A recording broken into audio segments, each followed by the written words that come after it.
Clark in pain after she caught that fingertip in the eye or right around it from Carrington with no whistle.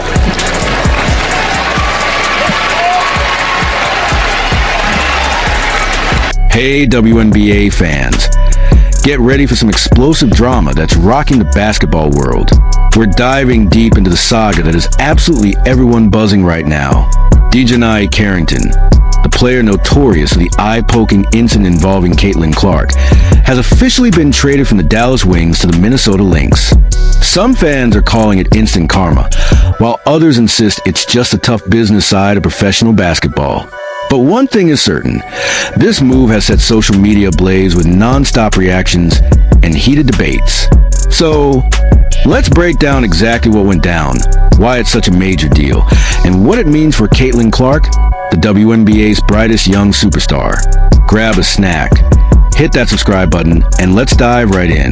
To set the stage, we rewind to September 2024, Game 1 of the WNBA playoffs. The Indiana Fever, powered by rookie phenom Caitlin Clark, squared off against the Connecticut Sun, where DiJonai Carrington was a key contributor. Just 2 minutes into the matchup, Clark dished a quick pass to Aaliyah Boston, when wham! Carrington's hand swiped directly across her face, her long nails catching Clark squarely in the eye. Slow motion replays captured the contact clearly, leaving Clark with a visible black eye that stunned the crowd and had fans gasping in disbelief. No foul was called on the play, and Clark, tough as nails, continued to play through the pain, but her performance was clearly affected.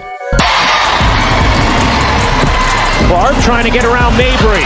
Clark to the rim, reverses it home through the contact. For 17 from the field, 13 from 3, and finishing with just 11 points in a lopsided 93-69 defeat. Social media instantly exploded, with fans accusing Carrington of a dirty play and demanding accountability. Clark, ever professional, tried to defuse the situation. After the game, she told reporters, "It wasn't intentional by any means. I don't think it affected me. Honestly, I just didn't shoot well." Carrington backed her up, saying, "I don't even know why I would intentionally hit anybody in the eye. That doesn't make sense. I was trying to make a play on the ball." But the court of public opinion wasn't nearly as forgiving. Days later, a new camera angle surfaced, showing Carrington's hand bending in what some called an unnatural way, sparking fiery theories that it was no accident. X-Post went wild, with fans demanding a WNBA investigation. Jason Whitlock even called for a suspension, tweeting, "She stabbed Caitlin Clark in the eye with a fingernail." Soon, hashtag Protect Caitlin Clark was trending across platforms, and the drama was only just beginning. This wasn't the first time Carrington and Clark had clashed. Back in June 2024, Carrington fouled Clark hard during a game and appeared to mock her for flopping, rolling her eyes on the court.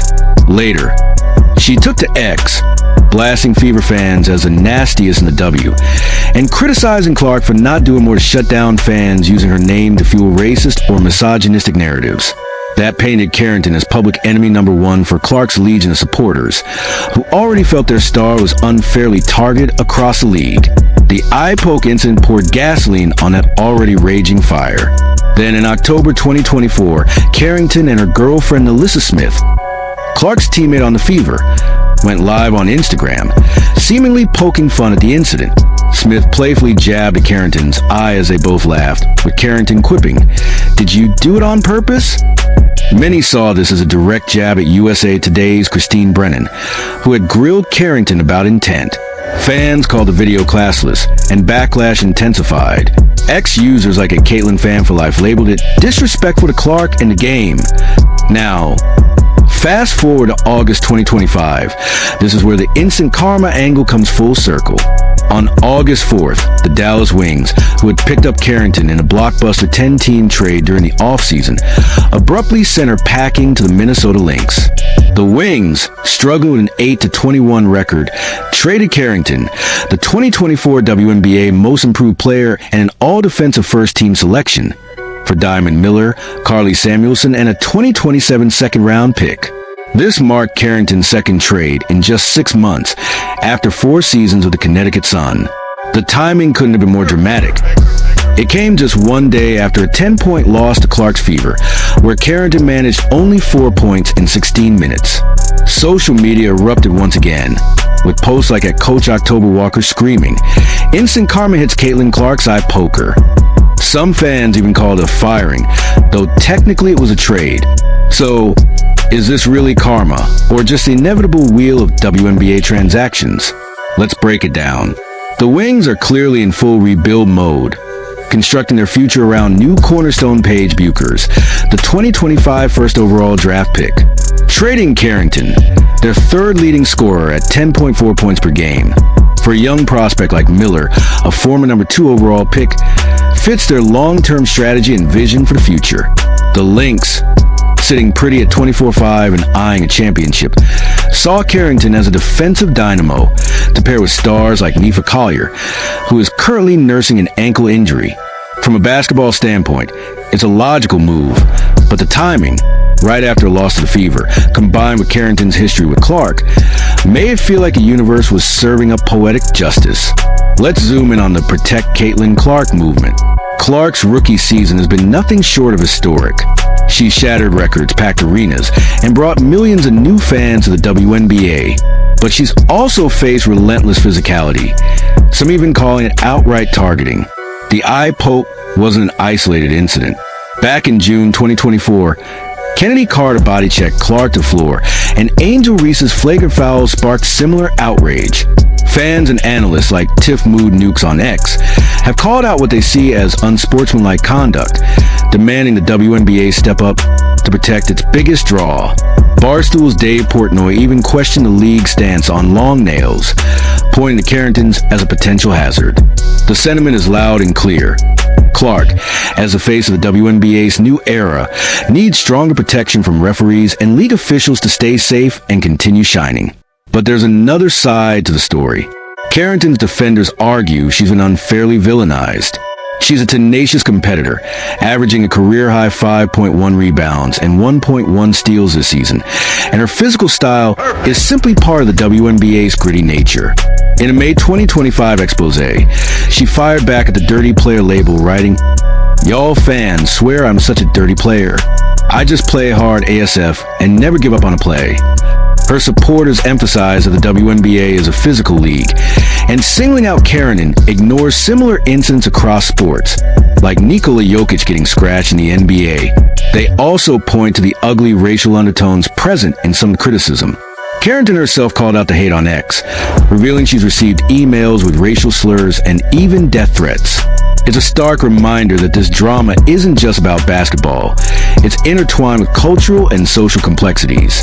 Speaking of complexities, the Carrington-Clark saga has exposed deeper tensions in the WNBA. Some critics, like Outkick's Bobby Burek, have framed Clark's treatment as part of a racial dynamic within the league, accusing the WNBA of downplaying her popularity to avoid centering a white star in a majority black league. Carrington's own actions, such as wearing a For Donald Trump tour shirt in a January 2025 post, have further polarized fans and drawn backlash from conservative corners of the internet. Whether you see her as a villain or a scapegoat, Carrington is caught in a cultural firestorm far bigger than any single play. What's next for the key players? For Carrington, the move to Minnesota is a golden opportunity. The Lynx are championship contenders, and her defensive tenacity could make her a fan favorite alongside Collier. For Clark, who has been sidelined with a groin injury, the focus is on healing and leading the Fever back to playoff contention. Meanwhile, the WNBA faces growing pressure to address player safety, especially from marquee names like Clark. Fans on Reddit and X are pushing for rule changes, such as mandatory nail checks inspired by sports like water polo, or stricter penalties for flagrant fouls. The league's response could shape its future, especially as it navigates its newfound spotlight. This saga also underscores the WNBA's evolution. Clark's arrival has brought unprecedented attention, but it's come with challenges: racial tensions, media scrutiny, and fan tribalism. The Carrington-Clark drama, from the